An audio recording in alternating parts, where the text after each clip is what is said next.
countdown for blast off. X minus 5, 4, 3, 2, X minus 1, fire.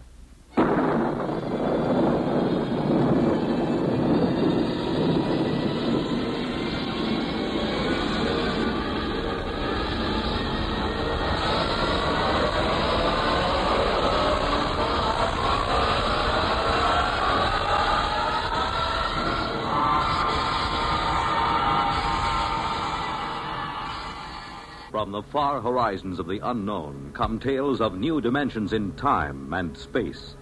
These are stories of the future, adventures in which you'll live in a million, could be years, on 1,000 maybe worlds.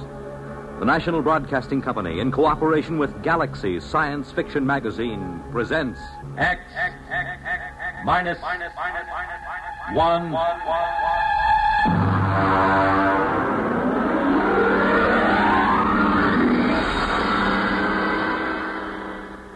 Tonight, gray flannel armor. But first, hear this.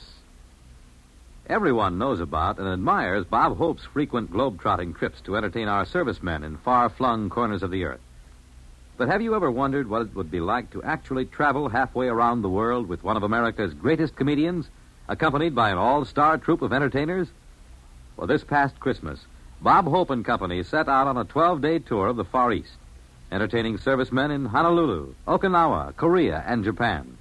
And NBC's Monitor went along, with microphones open all the way. This weekend, you'll find yourself a voyager on this exciting trip, along with Bob, Jane Mansfield, Hedda Hopper, and Jerry Colonna, as Monitor broadcasts highlights from Operation Entertainment.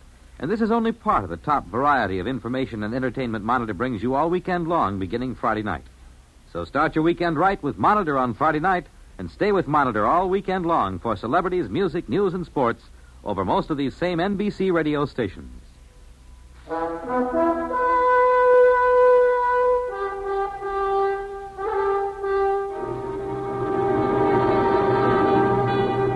Now, X minus 1 and part 1 of Gray Flannel Armor. My name is Thomas Hanley, and my case history is of particular interest to anthropologists, sociologists, and students of the bizarre. In its humble way, it serves as an example of one of the more obscure mating customs of the late 20th century. To begin with, I owned several gray flannel suits and many slim neckties with regimental stripes. Millions of us roam the streets of our great cities, footsteps firm and hurried, eyes front, voices lowered, dressed to the point of invisibility. But inside, I fairly seethed with romantic ideas, of swinging cutlasses, of beautiful damsels, their hair shimmering in the moonlight. In short, let's face it, I was a romanticist. But romance is a commodity difficult to come by in the great cities. Life is too impersonal, too busy, too standardized. This particular Friday night, I returned from my office to my one-room apartment and prepared to face another long, dull weekend. Then the doorbell rang.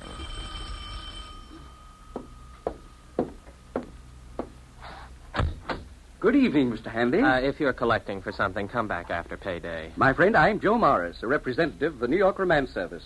Main offices in the Empire State Building and branches in all 5 boroughs, Westchester and New Jersey. You must have the wrong party. Oh, no, Mr. Hanley. We're out to serve lonely people. And that means you. Don't deny it now. Why else would you be sitting home on a Friday night? Well, the fact is... You're lonely. And it's our business and our pleasure to serve you. Serve me with what? A bright, sensitive, good-looking fellow like yourself needs girls. Girls? Nice girls. Now, these young ladies I was referring to, Mr. Hanley, are not... professionals. They are sweet, normal, romantically inclined young ladies. But they are lonely. There are many lonely girls in our city, Mr. Hanley. Oh, yes, I suppose there are. Funny, you never think of it that way. I mean, if you're not a girl. True.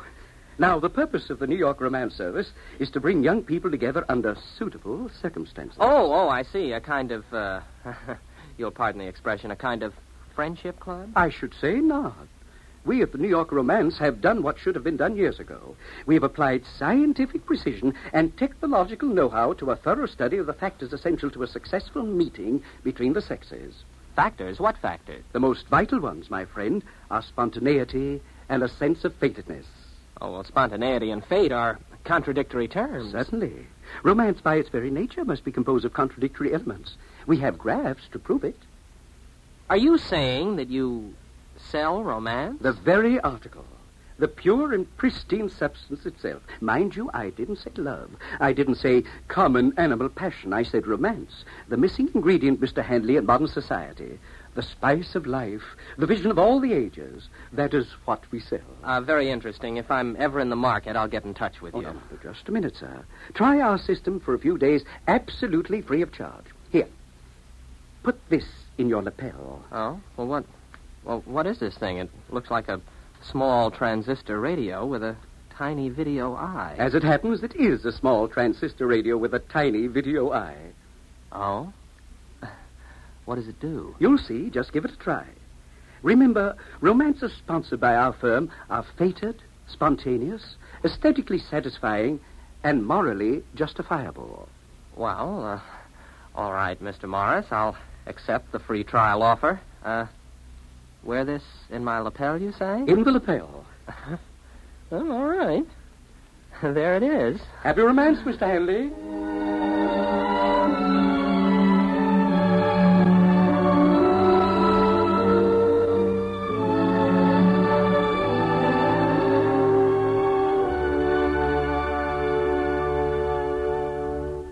You're listening to The Gray Flannel Armor, tonight's attraction on X-1.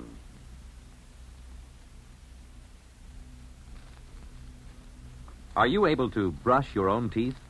Not everyone can. Not a man whose arms have been crippled by polio.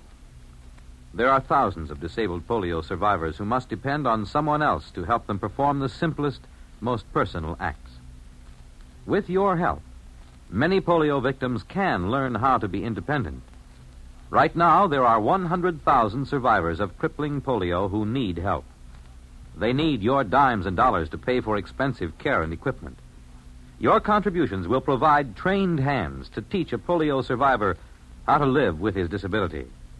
Thanks to you, a polio-scarred life will once again seem worth living. Remember, your generosity is the one hope of thousands for whom Salk vaccine came too late. Join the 1958 March of Dimes. Won't you right now send your dimes and dollars to your local March of Dimes headquarters?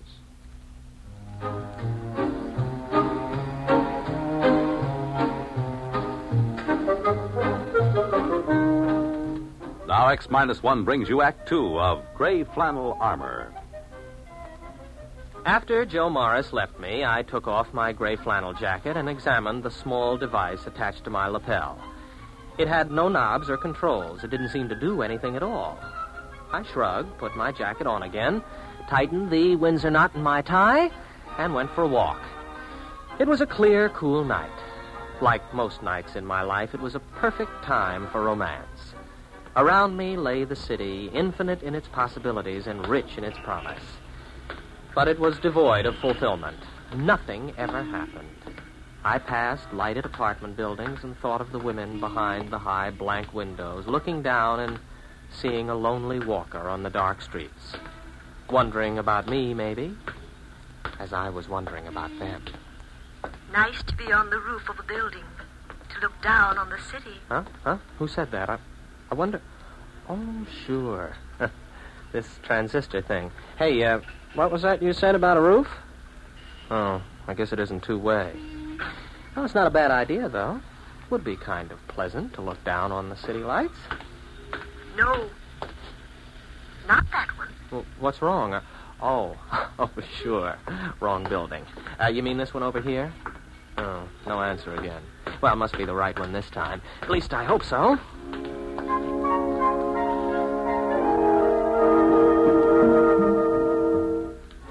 I walked into the lobby, and I remember thinking how you had to hand it to New York Romances. They seemed to know what they were doing. I took the self-service elevator to the top floor. From there, I walked up a flight of stairs to the roof. Oh. Well, the air smells good up here at least. No, not that side. The west side. Okay. I hope you know what you're doing. I certainly don't. This turns out to be some sort of joke. Oh. Hello. Oh, I'm sorry. I didn't mean to intrude. You're not intruding. Well, I didn't see you at first there in the shadows. I know. The lights. Mention the lights. Those lights. The lights of the city down there. They're beautiful. Yes, like a great carpet of stars. Or spear points in the gloom. Like sentinels keeping eternal vigil in the night. Like sentinels keeping eternal vigil in the night. Take her in your arms. Take her... What? Nothing. Nothing, a mistake. Come here to me. Yes. Yes.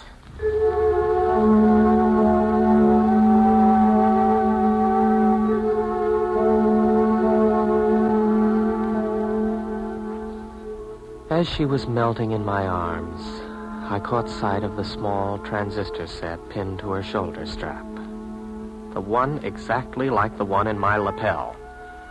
You can't help feeling a little odd about a romantic meeting set up and sponsored by transistor radios. I could visualize 1,000,000 young men in gray flannel suits roaming the streets in response to barely heard commands from 1,000,000 tiny radios.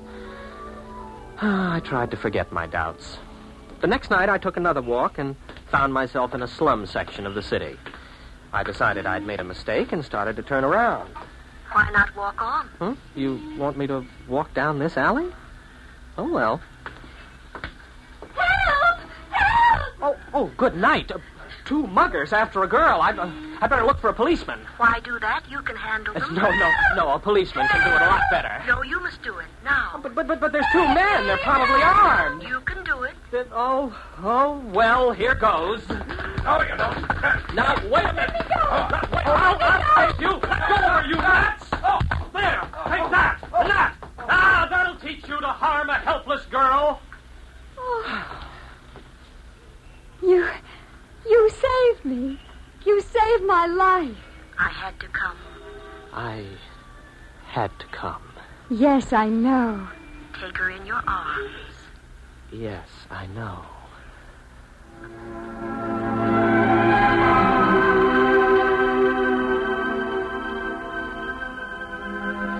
I swept her into my arms and we embraced there in the darkened alleyway.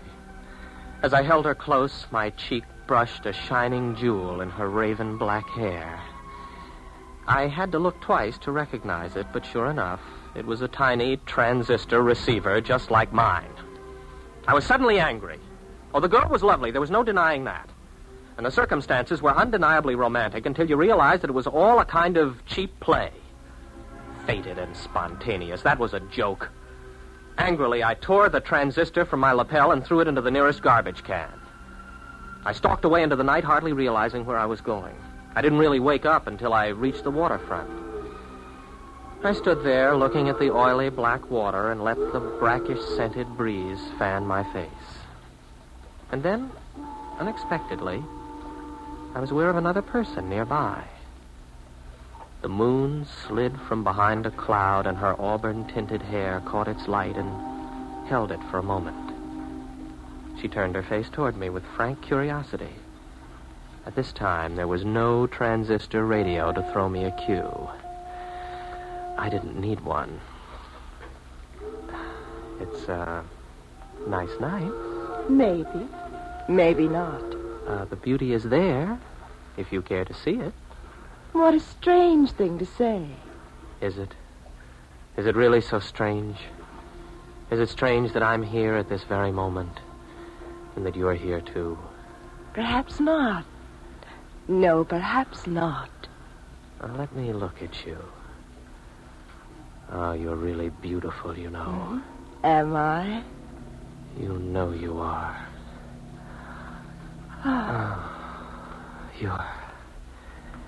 You're lovely. Do you really like me? Like you. If I could only tell you. Oh, I'm so glad. You see, I'm your free introductory romance, given you as a sample by Greater Romance Industries. What? With home offices in Newark, New Jersey. You see, only our firm offers romances which are truly spontaneous and fated. Spontaneous and fated? Due to our technological researches, we are able to dispense with such clumsy apparatus as transistor radios and... Sir, where are you going?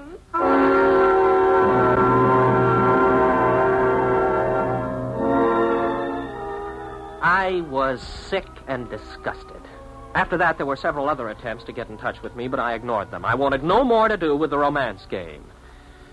In a couple of days, I called up a twittering aunt of mine, and she arranged a blind date for me with the daughter of one of her oldest friends. The blind date was a nice, friendly girl with plain, mousy brown hair. We were introduced in my aunt's living room, and we sat out on her sun porch and talked. So you're Tom Hanley. Yeah, I guess I am. Your aunt has told me a lot about you. You work in advertising, don't you? Yes, that's right. Madison Avenue. Oh, I think that's thrilling. Advertising, I mean. It's such an interesting field. Well, we like to think so. Yes, I imagine you do all right. Seems like, it's warmer this evening, doesn't it? Yes, it is. Although I don't mind the cooler weather so much. Lots of people complain about it, but I don't mind. Well, I don't either, I guess. As long as you're dressed for it. Yes, I suppose that's the secret. Oh, I was just thinking, do you like bowling? Oh, I don't know. I've never bowled. Oh. Do you like tennis? I'm crazy about tennis. Well, tennis is all right. Yeah. I guess you could say tennis is fine. I'm crazy about it.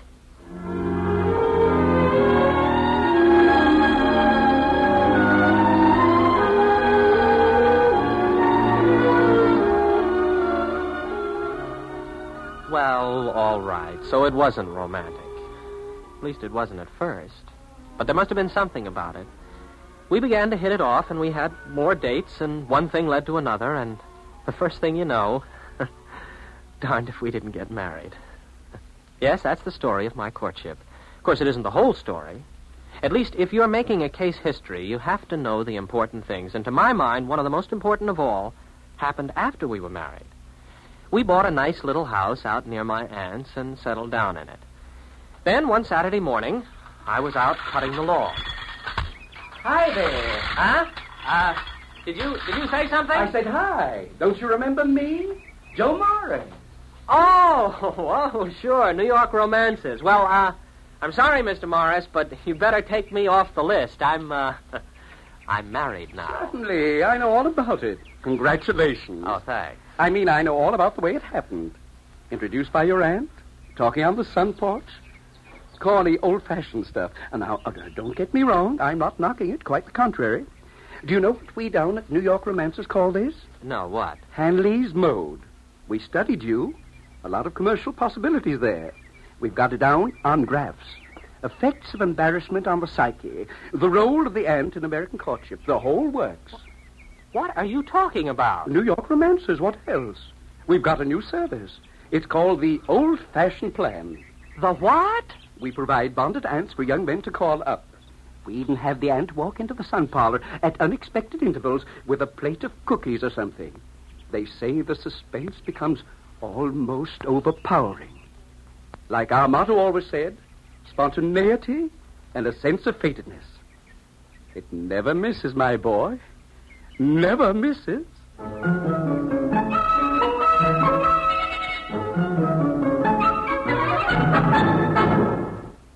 Fred Collins again, and I'll have another word about X-1 in a moment. Have you caught one? A bad cold, nose all stuffed up, feeling achy, miserable? Then hear this. More people have taken more bromoquinine for more complete relief than with any other tablet ever sold for colds. You could use aspirin, cough syrups, or nose drops all day long and not get bromoquinine's relief. Because bromoquinine does more. Works to relieve stopped-up nose, body aches, fever, irregularity, that blue feeling a cold brings, and the headache, too. Yes, more relief, even for virus colds. And the reason? Bromoquinine is the only cold tablet sold with wonder-working quinine combined with 5 other medicines and health fortified with vitamin C. That's why bromoquinine cold tablets give you more complete relief. Remember, Every second someone takes it for the miseries of a cold. Millions more take bromoquinine. get the tablets that have relieved more cold discomforts than any other. Get bromoquinine brand cold tablets. You have just heard X-1 presented by the National Broadcasting Company in cooperation with Galaxy Science Fiction Magazine, which this month features The Repairman by Harry Harrison. Being an interstellar troubleshooter wouldn't be so bad if only you could shoot the trouble. Galaxy Magazine on your newsstand today. X-1 has brought you Gray Flannel Armor, a story from the pages of Galaxy written by Finn O'Donovan and adapted for radio by William Welch. Featured in our cast were William Redfield as Thomas Hanley and Guy Repp as Joe Morris. Others in our cast were Abby Lewis, Pat Hosley, Hetty Galen, Freddie Chandler, and Helen Gerald. This is Fred Collins speaking. This broadcast concludes this series of X-1. We sincerely hope you enjoyed it. X-1 was directed by George Voutsas and is an NBC Radio Network production.